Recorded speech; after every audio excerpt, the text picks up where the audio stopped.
कालपासून काल अनेक ठिकाणी निवडणूक निर्णय अधिकाऱ्यांनी अनेक ठिकाणी पार्सलिटीज केल्या आणि अनेक लोकांचे फॉर्म हे त्याच्यामुळे बाद झाले.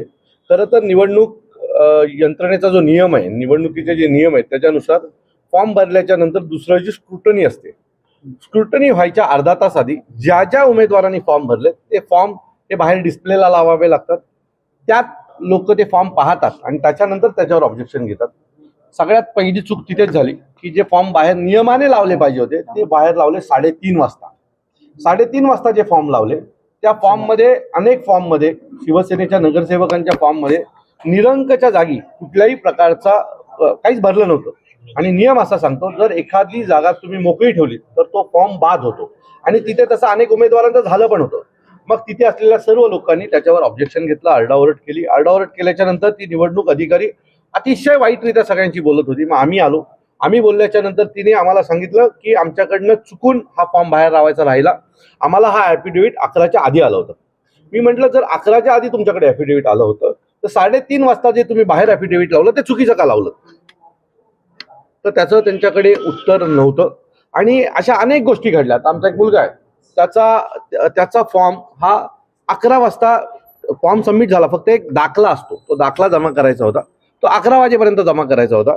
आमची मुलगी 11ला 10 मिनिटं असताना तिथे पोहोचली, परंतु तिथे सगळे नाश्ता करत होते म्हणून ती बसून राहिली. पण ती त्या निवडणूक कार्यालयाच्या प्रिमायसेसमध्ये उपलब्ध होती.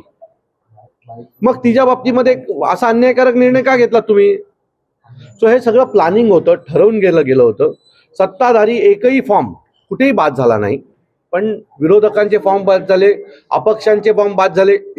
हे सगळं पाहता ही संपूर्ण निवडणूक यंत्रणा ही अतिशय वाईटरित्या चालवली जाते. या संपूर्ण निवडणूक यंत्रणेमध्ये आता हे निवडणूक यंत्रणा म्हणजे कोण? हे जे ठाणे महानगरपालिका असतील किंवा जिल्हाधिकारी कार्यालयामध्ये अधिक असलेले अधिकारी हेच कुठेतरी निवडणूक अधिकारी म्हणून जातात. यांचं सगळ्यांची सत्ताधारी नेत्यांची साटलोट असतं आणि ते सत्ताधारी नेते आणि हे राजकीय नेते मिळून ही पूर्ण निवडणूक यंत्रणा मलिन करतात. त्या मॅडमनी पण काल तेच केलं आणि त्याच्यामुळे अनेक लोकांचे फॉर्म काल बाद झाले आणि बाद झाल्यामुळे या सर्व मुलांचं करिअर खराब झालं. ही मुलं 10-10 वर्ष काम करतात. कोविडच्या काळामध्ये जीवाचं रान करून काम केलं आणि ज्या वेळेला त्यांनी केलेल्या कामांची लोकांकडे जाऊन पोचपावती घ्यायची वेळ येते तर अशी खोटी कामं करून ही लोक त्यांचे फॉर्म बाद करतात. या अशा अधिकाऱ्यांना मला असं वाटतंय की सरकारने घरी बसवलं पाहिजे, नाहीतर याच्या पुढच्या निवडणूक आम्ही लढायच्याच कशाला ना. आता तुम्ही फॉर्म बाद करताय, उद्या आता काल जो आमचा फॉर्म बाद झाला ते कोणाचं होतं? शिवसेनेचे सचिव संजय मोरे यांच्या बायकोची तिकीट होती. आता त्याच्यासमोर एक अधिकृत फॉर्म होता मनसेचा, युतीचा, बरोबर आहे, तो बाद केलात. आता तिथे एक अपक्ष आहे, त्याला आज उद्यामध्ये विकत घेतला जाईल. त्याला विकत घेऊन मग हे नाचायला सुरू करणार, अरे बघा आमचा पहिला उमेदवार बिनविरोध आला. म्हणजे लढायची ताकद नाही, बिनविरोध करायचं, पैशाचा वापर करायचा. आता तो आज उद्यामध्ये त्या जो कोणी उमेदवार आहे त्या समोरचा त्याला विकत घेतला जाईल आणि विकत घेऊन जर त्यातूनही उरले तर निवडणुकीला पूर्ण करोडो रुपये टाकणार आणि पाडणार. म्हणजे पैशाचा एक तर वापर करायचा, बळाचा वापर करायचा आणि निवडणुका जिंकायच्या, चांगल्या पोरांचे करिअर खराब करायचे. मला असं वाटतं की हे थांबलं पाहिजे. नाही तर मग कशाला लोकशाही आहे म्हणून सांगता, राजेशाही जाहीर करून टाका.